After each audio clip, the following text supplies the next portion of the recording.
I've never really kept track of the miles. When you've been walking the same road every day for over a decade, counting feels pointless. The steps blur into each other, boots on asphalt, breath in cold air, the sound of tires rushing by. Some days I swear my body moves without me telling it to.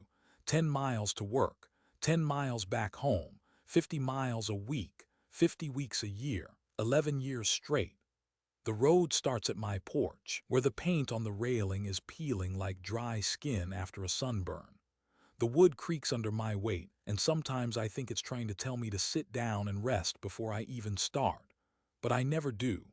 I lock the door, adjust my work jacket, the one with the frank patch sewn in faded red thread, and take those first few steps.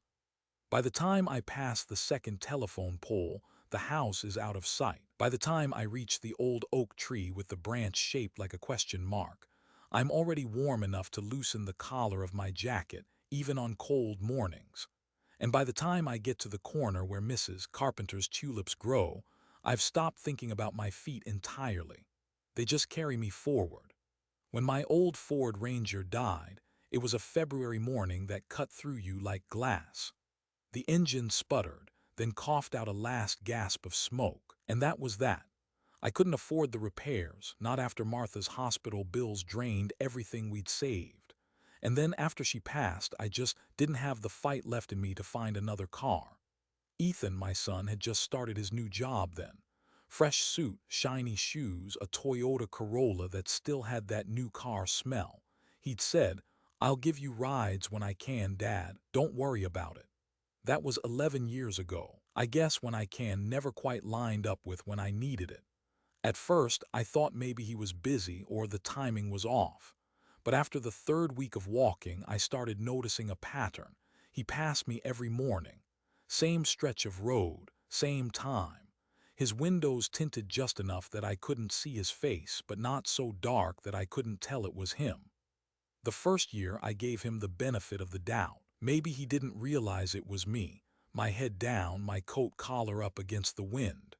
But one morning when I heard the familiar hum of his tires on the asphalt, I looked up at just the right moment. Our eyes met for a heartbeat, and then just as quickly he looked away. I stopped waving after that. It's not like we don't talk at all. He calls on my birthday, maybe on Thanksgiving, and the occasional Sunday afternoon. We talk about the weather, about his work, about nothing that matters. But we've never once mentioned that road. The one I walk and he drives. It's the space between us that neither of us is willing to cross. Over the years, the walk became more than a way to get to work. It became a kind of meditation. The seasons painted the same stretch of road in different colors. Summer baked the asphalt until heat shimmered in the air. Autumn brought a blanket of leaves that crunched underfoot. Winter turned the road into a slick ribbon of ice, daring me to keep my balance. Spring soaked me through with rain so cold it felt like it came from somewhere deep underground. I noticed things most people never see from a car window. The mailbox at 742 Elm Street leans a little more each year, like it's tired of holding itself up. A barn roof on Maple Road that caved in slowly over a decade, so gradual I could almost pretend I'd imagined it whole. And the wildflowers near the creek, purple, yellow, and white, that always seemed to bloom 2 weeks earlier than the rest. Still, there were mornings when the sound of an engine behind me would make my chest tighten, not from the walk but from the faint, stubborn hope that maybe today he'd stop. That maybe today he'd roll down the window and say, "Hop in, Dad." But the Corolla always kept going, its taillights shrinking into the distance. Hope's a funny thing. If you don't use it, it doesn't just fade, it hardens. Becomes something brittle and sharp inside you. That morning, the one that would change everything looked no different from the others. The sky was pale gray, the kind of color that can't decide whether it belongs to winter or spring. I stepped off the porch, the boards creaking their usual goodbye, and started the long march. The cold air bit at my cheeks, but my legs moved in their old, stubborn rhythm. 3 miles in, I heard it, the low hum of tires I knew too well. I didn't turn my head. I didn't have to. The Corolla passed, its windows like dark eyes pretending not to see. The sound faded, leaving behind that heavy, familiar silence. 8 miles in, my knees began their usual protest, a slow, deep ache that came from somewhere older than bone. But habit is stronger than pain. Pride, too.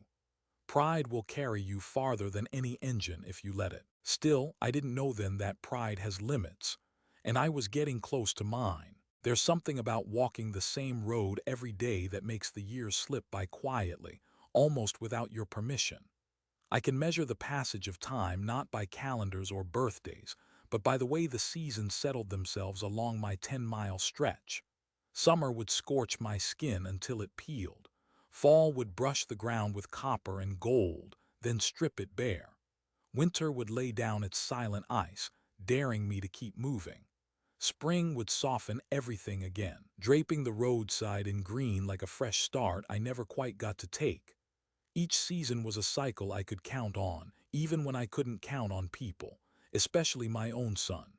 In summer, the heat would rise from the asphalt like breath from a tired dog. By the 4th mile, my shirt would stick to my back, my boots turning hot and heavy, like bricks tied to my ankles. Cars would pass, their air conditioning probably blasting, their drivers not sparing a glance for the man walking along the shoulder. I'd hear the distant hum of Ethan's Corolla and sometimes catch the faint glint of sunlight on his windshield. He never slowed down. In fall, the air was crisp, almost sharp in my lungs. Leaves would pile against the edges of the road, swirling around my feet when the wind caught them just right. It was easier to walk then. The coolness made my legs feel lighter, but it was also when the days got shorter. The sun would set before I made it home, and I'd be walking the last mile in darkness. I never carried a flashlight. I liked to think I could still trust the shape of the road under my boots. Winter was the hardest. The cold got into my bones, into my teeth, into the space between my shoulder blades. My breath would fog up my glasses, and my hands, even in gloves, would ache until I couldn't bend my fingers. The road was slick with patches of ice, and each step was a gamble. More than once I'd see Ethan's car glide past, tires steady on the salted lane, the warm yellow glow inside spilling out through the windshield. I'd tell myself he had his reasons. I'd tell myself a lot of things. Spring was almost cruel. It made everything look new, bright grass, fresh buds on the trees, but I wasn't new. My knees still hurt. My lungs still burned on the last hill before the shop, and my son still drove past. Spring was a liar like that. It made you think change was coming, but it was just the same cycle starting over. People noticed me, of course. The old man walking every day, rain or shine. Neighbors would wave. Strangers would honk. Some folks at the shop would ask, "You ever think about getting a bike?" I'd just shrug. Truth was, a bike felt too much like asking for help, and I'd already decided a long time ago I wasn't going to do that, not from Ethan, not from anyone. There were times, though, when I almost forgot the hurt, like the morning in late October when the sunrise hit the frost on the grass just right, turning the whole field into diamonds. Or the time a little girl on a school bus waved at me every day for a month straight, her mittened hand pressed to the window until I was out of sight. Those small kindnesses meant more than they should have, maybe because I wasn't getting them where I expected to. Ethan called every so often.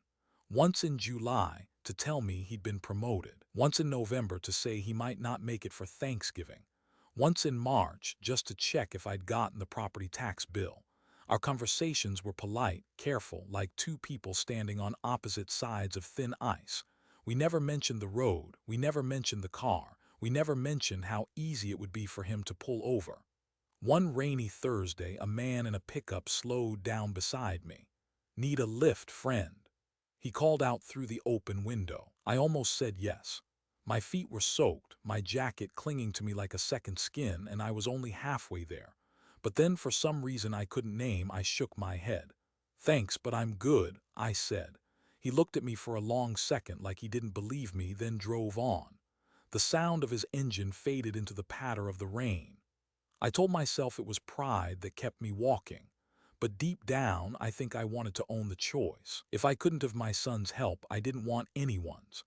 The closest I came to breaking was one winter morning when the snow was coming down so thick I could barely see the road ahead. My boots crunched through the fresh powder, the sound muffled under the heavy white silence. I heard the Corolla before I saw it. For a split second I thought, no, I believed, he'd stop this time. He didn't. And I kept walking, the snow filling in my footprints behind me, erasing any proof I'd been there at all. 11 years is a long time to do anything the same way. When I think about it, I've walked over 50,000 miles in that time, enough to cross the country more than 20 times. But it's not the miles that feel heavy. It's the weight you pick up along the way, the kind that settles on your shoulders when you're not looking. The road and I know each other too well now. I know where the pavement dips just enough to catch rainwater, where the shadows fall across the lane in late afternoon, where the wind will hit hardest in January. And the road knows me too, knows the way I slow down on that last half mile, knows when I'm hurting more than usual, knows when I'm carrying something I can't put down. I started noticing the years in my knees first, that deep, slow ache when I stood up in the morning. Then my lower back, tightening like a fist by the fourth mile. And more recently, the way my chest would tighten after the last hill before the shop. Not enough to stop me, never enough to stop me, but enough to remind me I wasn't the man I used to be. Ethan was just a boy when Martha died. 15. Old enough to understand loss but young enough to believe time would fix everything. I worked double shifts then, fixing engines by day, taking odd jobs by night, just to keep food on the table and him in school. He never knew how many nights I skipped dinner so he could eat. I never told him. I didn't want him to see me as a man who couldn't provide. Maybe that's part of the problem now. I spent so long pretending I didn't need help that he believed it. At the shop, the guys started noticing my walk. "You always hoof it in," Larry asked one morning, wiping his hands on a rag. "Cheaper than a gym," I said, and they all laughed. It was easier than explaining the truth. But one afternoon, a younger mechanic named Danny asked me straight out, "Doesn't your son drive this way? Why doesn't he pick you up?" I felt the question land like a wrench dropped on concrete. Hard, loud, impossible to ignore. I didn't have an answer ready. I mumbled something about different schedules and walked away, but the question stayed with me. That night, lying in bed, I thought about the last time Ethan and I had a real conversation. Not the kind you have on holidays, but the kind where you see each other, really see each other. I couldn't remember. Maybe it was before the Corolla. Maybe it was before Martha died. The next morning I walked like always, but the question was still there, keeping pace with me mile after mile. Why doesn't he stop? Some mornings I imagined reasons. Maybe he was late for work. Maybe he didn't want his friends to see him with an old man in a grease-stained jacket. Maybe he thought I liked the walk. That last one hurt the most. Around the 9th year, I started getting a tightness in my chest every now and then. Not bad enough to scare me into a doctor's office, but enough to make me slow down for a minute, pretend I was just admiring the view. I told myself it was nothing, just age, just weather, just the road reminding me who was in charge. But deep down, I knew better. There's a certain kind of loneliness that comes from being invisible to someone who used to see you. It's different from strangers passing you on the street. This was my son, my only child, and each day he drove past without stopping. It was like he was saying, without words, "I see you, I just don't want to." I carried that weight for 11 years, and it was starting to feel heavier than my own body could handle. One cold March morning I felt the first sharp pain in my chest. Not the dull ache I'd grown used to, but something quick and mean, like a lightning strike under my ribs. I stopped, bent over, and waited for it to pass. It did eventually. I kept walking. By the time I got to the shop, I'd almost convinced myself it hadn't happened at all. But I knew. The road knew too. That morning the cold felt different. It wasn't the sharp, bracing kind that wakes you up. It was heavier, slower, the kind that seeps into your bones and sits there. The kind that makes you wonder if you should just stay home. But I didn't. Habit has a way of talking louder than reason. I pulled on my work jacket, zipped it up all the way to my chin, and stepped out onto the porch. My boots met the frozen boards with that hollow thud I knew so well. The air smelled like snow, though the forecast had only called for wind. The sun hadn't yet broken over the horizon, and the world felt half asleep. I walked past the leaning mailbox, past the empty bus stop where the old wooden bench was slick with frost, past the oak with its question mark branch. My body knew the route even when my mind wandered. 4 miles in, the wind picked up. It came at me head-on, like it had been lying in wait all morning just for me. My knees tightened in protest, but I kept my stride. The sky lightened to a dull silver, but no warmth came with it. By the 6th mile, something shifted. The ache in my knees had moved upward, settling in my lower back. My shoulders felt heavier than the tools I carried every day at the shop.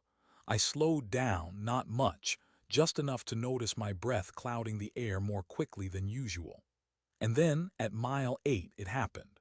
It wasn't dramatic at first, just a sudden wave of dizziness like I'd stood up too fast. My vision narrowed, the edges going soft, like the world was being erased with a smudge of charcoal. My chest clenched, not in a sharp burst, but in a deep, insistent grip that made every breath feel like I was pulling air through wet cloth. I stopped walking, bent forward, hands on my knees.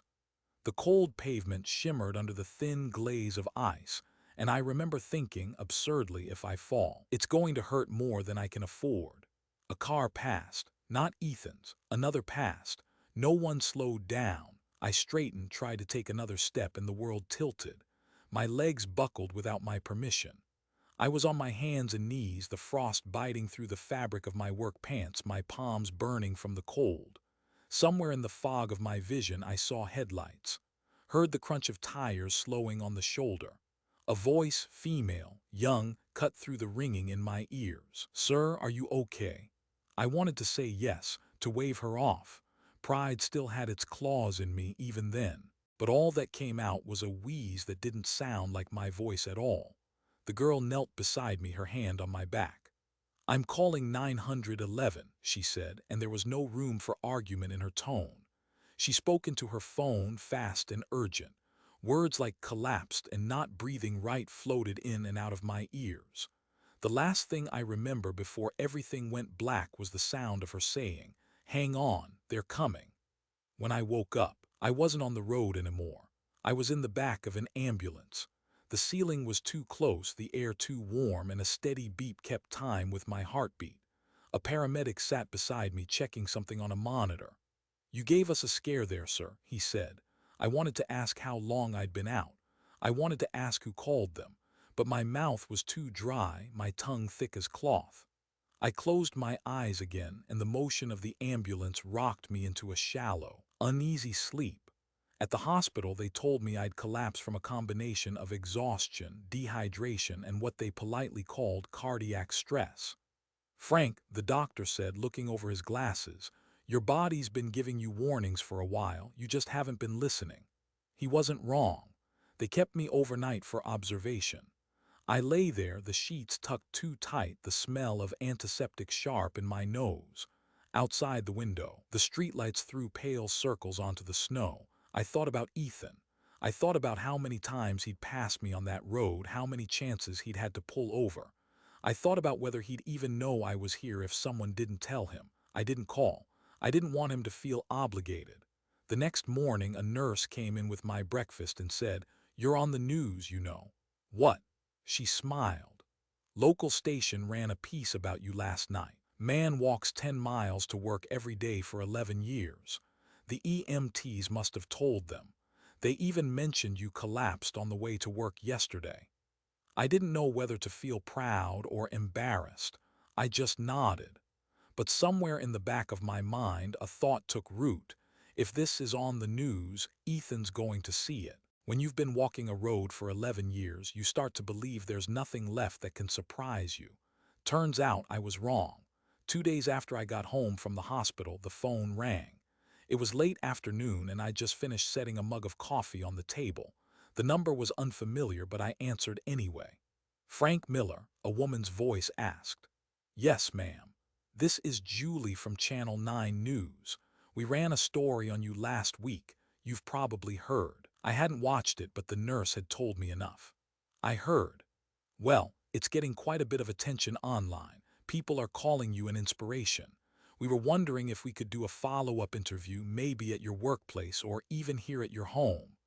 I could picture it, me sitting in my living room, the reporter leaning forward with that polished smile, a camera capturing the lines on my face and the worn floorboards under my boots. And somewhere out there, Ethan watching, maybe embarrassed, maybe not watching at all. I'm not sure, I said. I'm just a guy who walks to work. That's exactly why people care, she said. It's the kind of perseverance folks want to hear about right now. I told her I'd think about it and hung up. That evening the phone rang again. This time it was Ethan. "Hey, Dad," he said, his voice casual but tight at the edges. "You okay?" "I'm fine, why?" People sent me your stories all over Facebook, said you collapsed." "I'm fine now," I repeated. "Doctors say I just need to slow down a little." There was a pause. "You could have called me, you know." I let the words hang there. "I could have," I said. Another pause. I could hear him breathing, steady but uneven. "Why didn't you?" I almost said because you've been driving past me for 11 years. But the words felt too heavy to throw at him over the phone. Instead, I said, "Didn't want to trouble you." "That's not really the point, Dad." I sipped my coffee, now lukewarm. "Isn't it?" He exhaled sharply, the way he used to when he was a kid trying to explain something to me and didn't think I'd understand. "Look, can we meet, talk in person? I'm working tomorrow. I'll come by the shop." The next day he didn't come. He called that night with some excuse about a meeting running late. We said we'd try again soon. That's how it always was with Ethan. Plans made, then broken, then pushed into the vague land of later. Conversations that started with promise but ended in half-finished sentences. Like the time, 5 years back, when I asked if he wanted to come by for dinner. I'd cooked his favorite, meatloaf with mashed potatoes, and he'd said yes. But when the day came, he called to say something had come up. The meatloaf went into the fridge, then into the trash 3 days later. Or the time 2 summers ago when he said he'd stop and pick me up from work because it was raining buckets.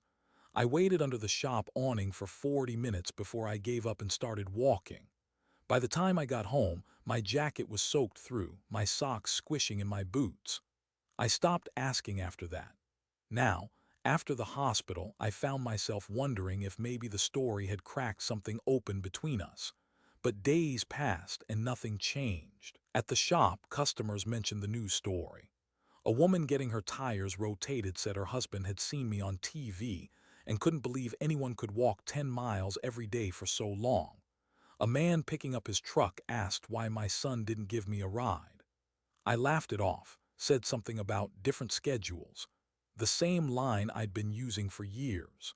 But that night, I sat in my chair, staring at the muted television, and thought about those questions. They were the same ones I'd been avoiding in my own head. A week later, Ethan called again. "You still thinking about doing that follow-up interview?" he asked. "Why?" "Just wondering. You don't want me to?" "I didn't say that, but you were thinking it." He went quiet. I could picture him rubbing the back of his neck the way he did when he was trying to find the right words. "Dad, it's not that I'm ashamed or anything," he said finally. I don't know. People are talking and they don't know the whole story." "What's the whole story, Ethan?" He hesitated. "That you wanted to walk, that you never asked me for a ride." I closed my eyes. Maybe I didn't ask because I thought I shouldn't have to. Silence, long enough that I thought the call had dropped. Then he said quietly, "I'll come by this weekend." We both knew there was a good chance he wouldn't, but I let it go. Because after 11 years, you learn that some conversations are never finished. They just stop. The day started like any other, quiet, unremarkable, the kind of morning you don't expect to remember.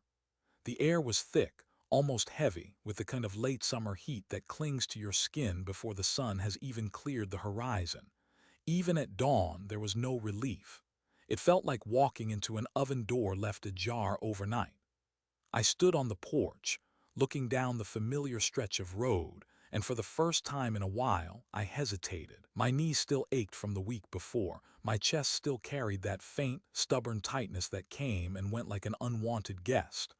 I told myself it would ease up once I got moving. It usually did. I adjusted my cap, locked the door, and started walking. By mile 2, sweat was running down the back of my neck. My shirt clung to me like it was trying to hold me back.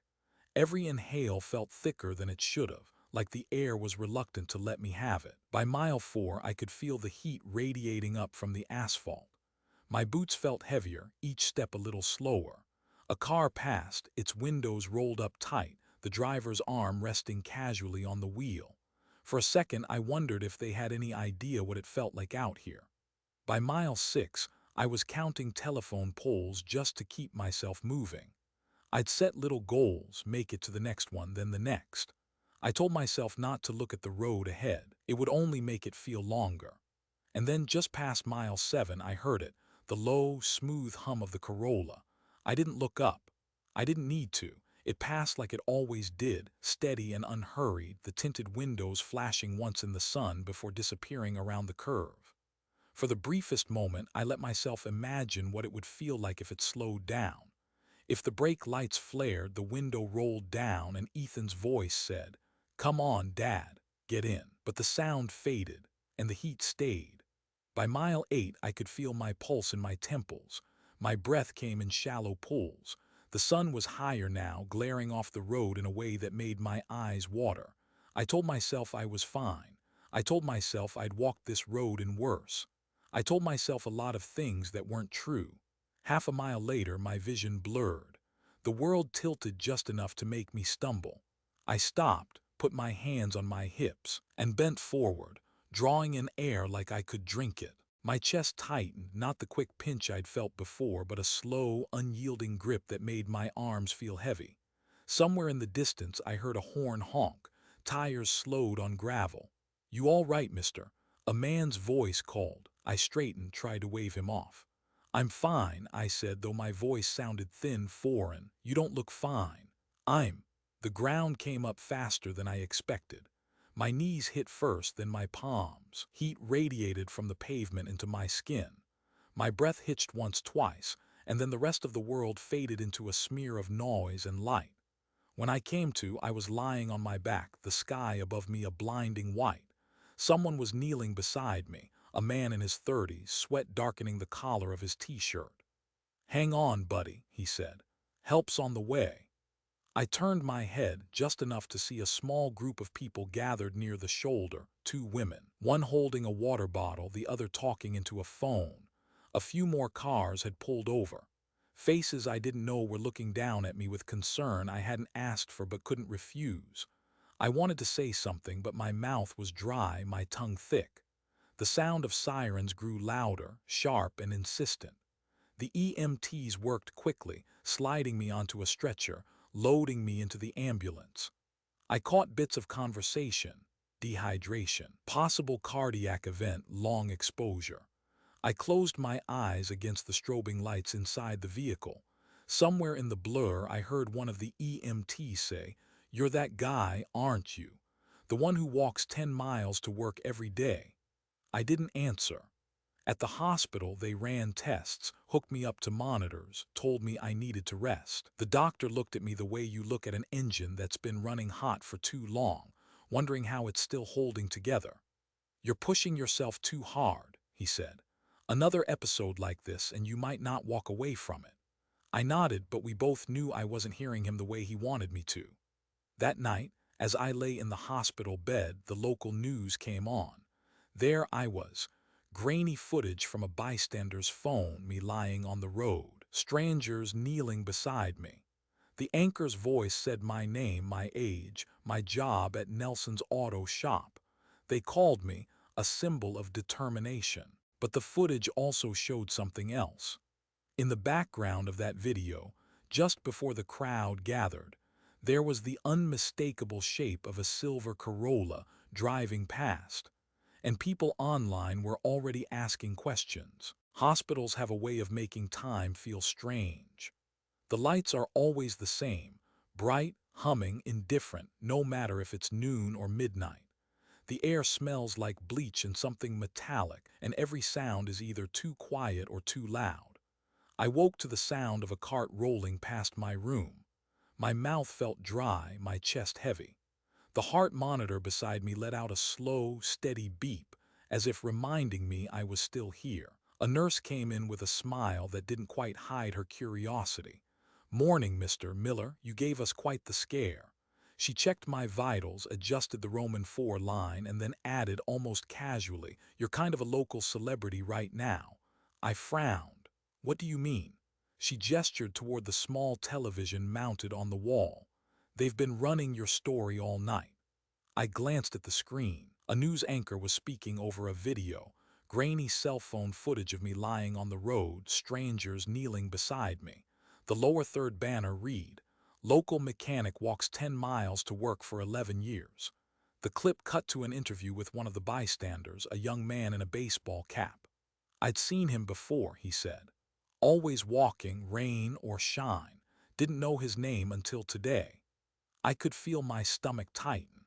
There in the background of the video, just before the crowd surrounded me, was a silver Corolla, Ethan's car. It passed without slowing. The camera caught it for barely a second, but I knew it like I knew my own shadow.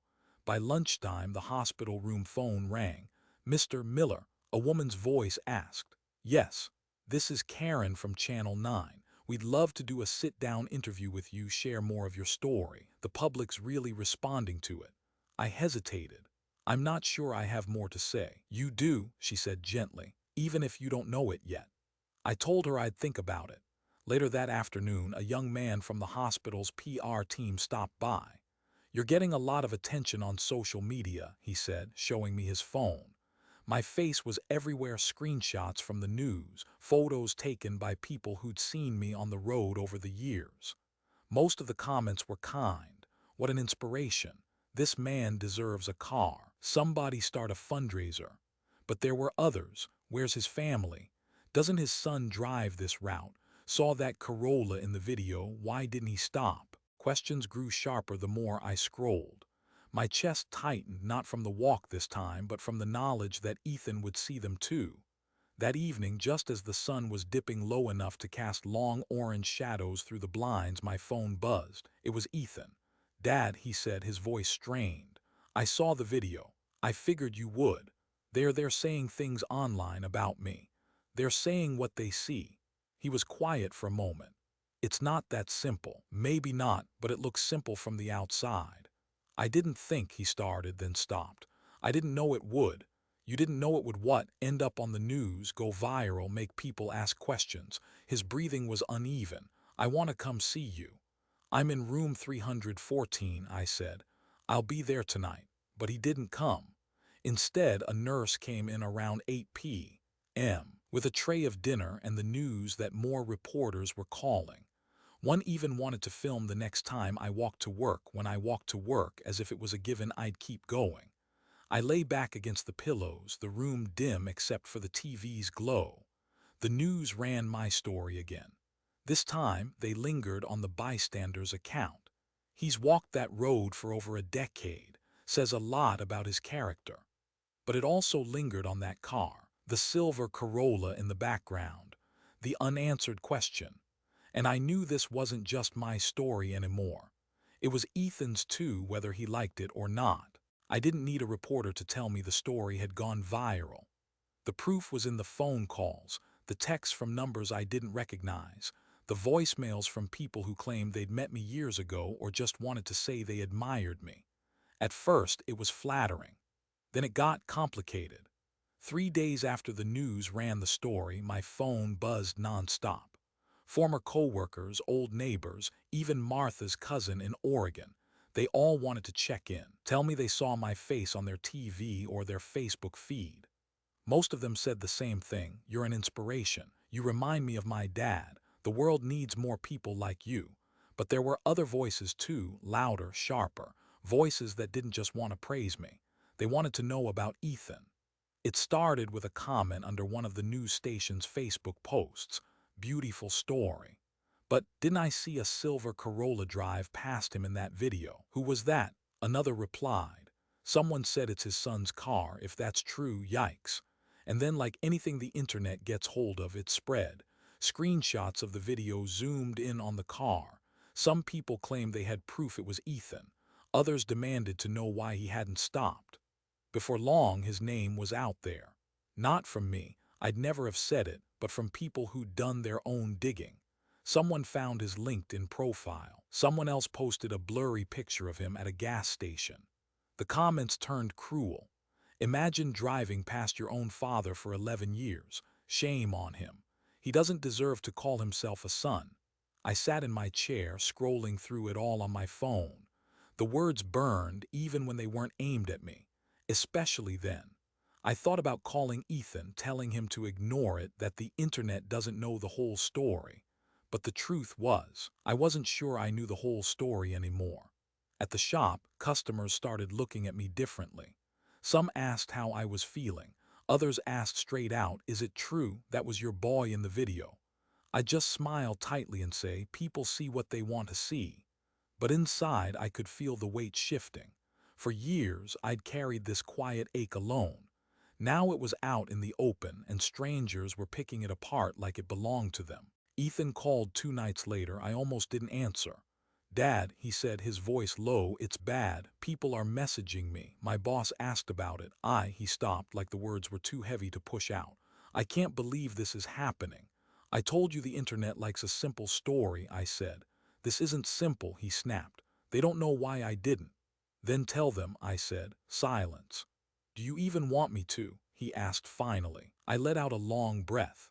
"I don't want a PR statement, Ethan. I just wanted you to stop once, that's all." He didn't answer that. The next day, someone started a fundraiser in my name. "Let's buy Frank Miller a car." Within 24 hours, it had thousands of dollars. I didn't know what to do with it. I didn't even know who started it. Reporters kept calling, wanting my thoughts on the controversy. I refused every interview. I didn't want to feed the fire, but it kept burning anyway. One morning, as I was making coffee, my phone buzzed with a message from an unknown number. "Mr. Miller, I don't know you, but I saw your story. My dad passed away last year, and I'd give anything to have one more ride with him. I hope your son realizes what he's missing before it's too late." I read it twice, 3 times. Then I set the phone down and stared out the kitchen window. The road outside was the same as it had been for 11 years. But now, everyone seemed to see it differently. And Ethan couldn't hide from it anymore. It had been almost 2 weeks since the video went viral when Ethan finally called and didn't cancel. "I'm coming over," he said. "No small talk, no excuses." I told him I'd be home. I spent the rest of the day pretending I wasn't waiting for him. I made coffee, read the newspaper, fixed the hinge on the cabinet door that had been sticking for months. But every sound from the street made me glance toward the window. When his silver Corolla finally pulled into the driveway, it felt surreal, like seeing a ghost I'd been walking past for years. He stepped out, hands shoved deep into his pockets, eyes on the ground. For a moment, I saw the boy he used to be, the one who used to follow me around the shop, asking questions about every wrench and socket. But then he looked up and we were strangers again. Inside, he stood in the middle of the living room, shifting his weight from one foot to the other. "Coffee?" I asked. He nodded. We sat across from each other at the kitchen table. The steam from our mugs rose between us like a curtain. Neither of us spoke at first. Finally, he said, "Dad, I'm sorry. I didn't answer right away." "For what?" "For not stopping, for letting it be like this for so long." He rubbed his face with both hands. "I don't know what's wrong with me. I guess I thought you didn't want me to. That's the story you told yourself." He looked up sharply. "It's not a story. You never asked." I leaned back in my chair. "And you never offered." The silence after that was thick, heavy. He started again, his voice quieter. "I was ashamed, Dad, of the way things looked. My friends, my co-workers, they'd see you walking in that jacket, those boots. I didn't want them to think I wasn't taking care of you, or that we were poor." "We are poor, Ethan." I said it without anger, just as fact. "But that's not what mattered. What mattered was you drove past me every day and couldn't look me in the eye." He winced. "I know."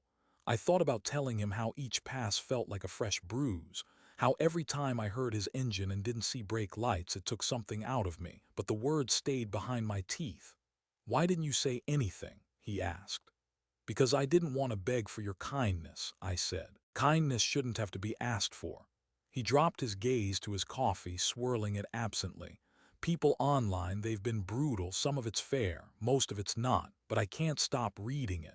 That's the thing about the truth, I said. Once people get even a piece of it, they think they own the whole thing. He looked up again, his eyes bright, not with tears, but with something rawer. I want to fix this. I shook my head. You can't fix 11 years in one conversation. Then tell me where to start.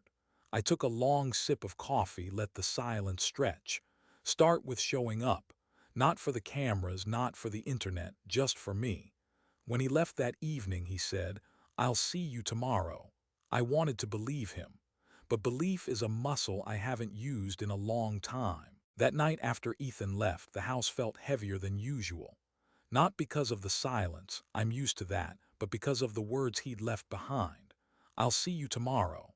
I wanted to believe him. I really did. But belief, like trust, is something that wears thin when you've carried too many broken promises. I sat in my old recliner, the one Martha used to tease me about keeping even after the cushion had sunk so low it swallowed you whole. The TV was on, but the sound was muted. My eyes weren't on the screen, they were on the framed photographs along the wall. There was Ethan at age 6, grinning with 2 front teeth missing, holding the fishing rod I bought him for his birthday. Ethan at 14, standing awkwardly in his first suit for the school dance, my tie hanging loose around his neck because he couldn't quite figure out the knot. Ethan at 18, cap and gown, me standing beside him with my hand on his shoulder. And then nothing. No more pictures. Just a blank space on the wall where the years had passed without us taking the time to capture them. I thought back to when Martha was still alive. She had a way of holding the two of us together, smoothing over the sharp edges between father and son. After she was gone, I tried to be enough for him, for me. But I think I poured so much into keeping him afloat that I never noticed I was sinking. I remembered the nights I came home from double shifts, my hands too tired to open a jar, my eyes too heavy to read the paper. I remembered scraping together the last of the grocery money to buy him the basketball shoes he swore he needed. I remembered driving across town in the middle of the night to pick him up when his car broke down, even though I had to be at work in 4 hours. And I remembered never once saying no. Maybe that was my mistake. Maybe I made it too easy for him to believe I didn't need anything in return. The day after our talk, I walked into the kitchen half expecting to hear his knock on the door. But the morning came and went. No knock. No call. I poured myself a cup of coffee, sat down and stared out the window at the road. The same road I'd walked for 11 years.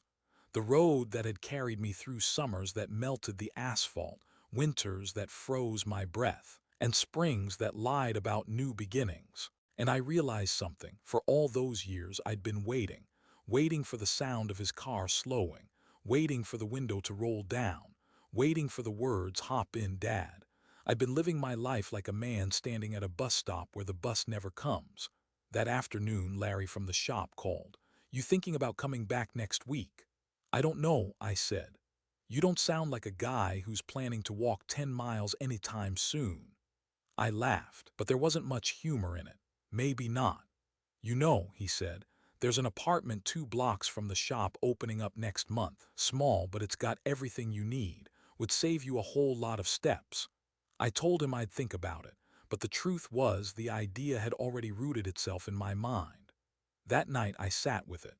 Moving would mean letting go, not just of the walk, but of the chance that one day Ethan might stop for me. It would mean accepting that the road between us wasn't something I could fix by staying on it. It would also mean choosing myself for the first time in a long time.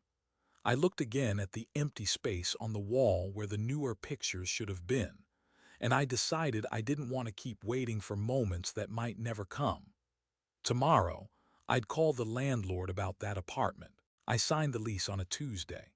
It felt strange, holding the keys to a place that wasn't the old house, the one where every creak in the floorboard had its own story, where Martha's laughter still seemed to live in the walls. But it also felt lighter. The new apartment was small, just 2 rooms and a kitchen, but it was only 2 blocks from the shop.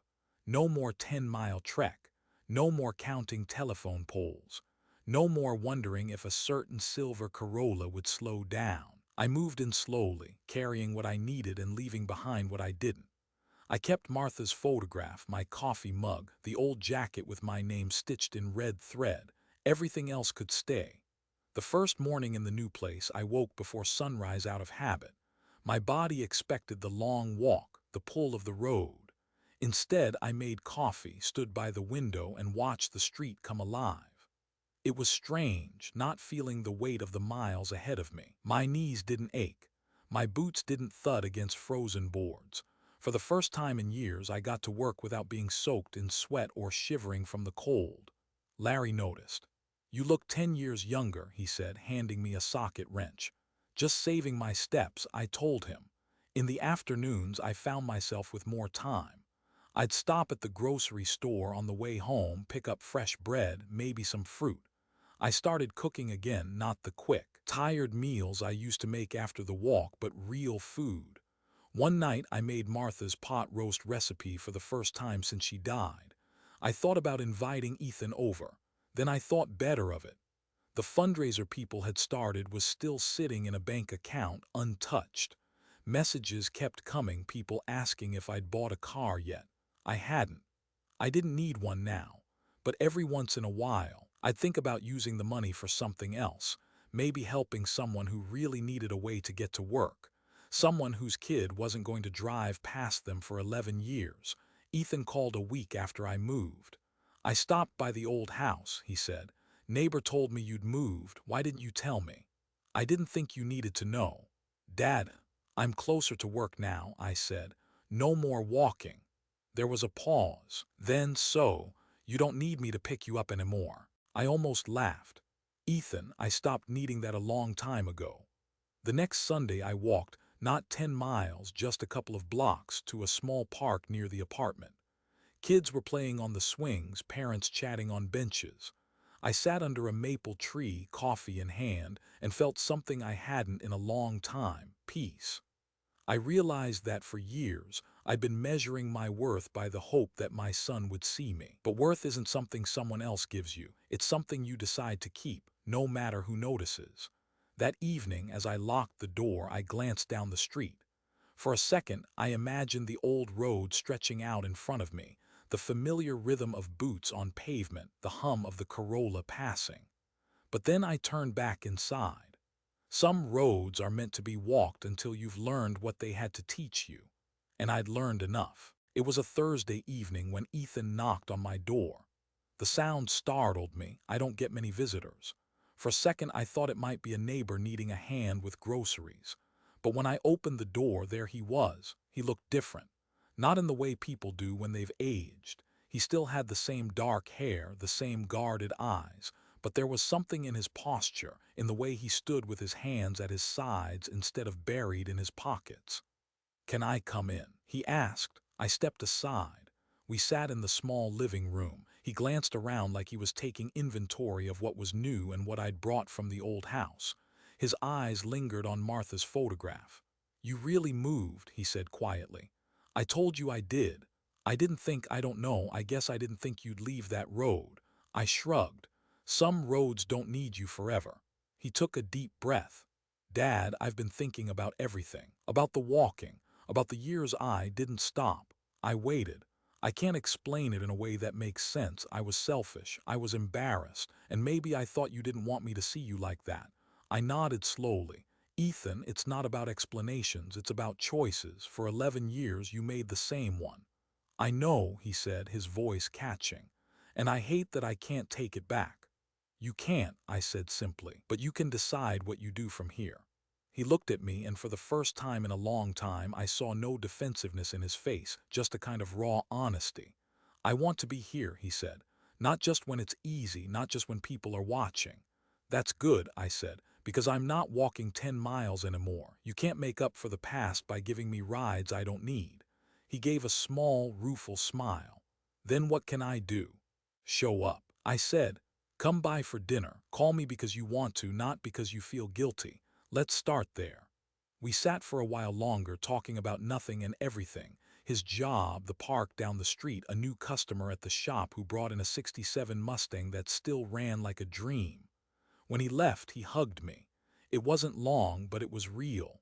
As I closed the door behind him, I realized something. I wasn't waiting anymore. Not for his car to stop. Not for an apology big enough to rewrite the years. I was just living. To everyone who's listened to this story, thank you. Life has a way of putting miles between people, sometimes on purpose, sometimes without either of them noticing. I've learned that the hardest part isn't walking those miles. It's deciding when to stop, turn around, and open the door if someone comes knocking.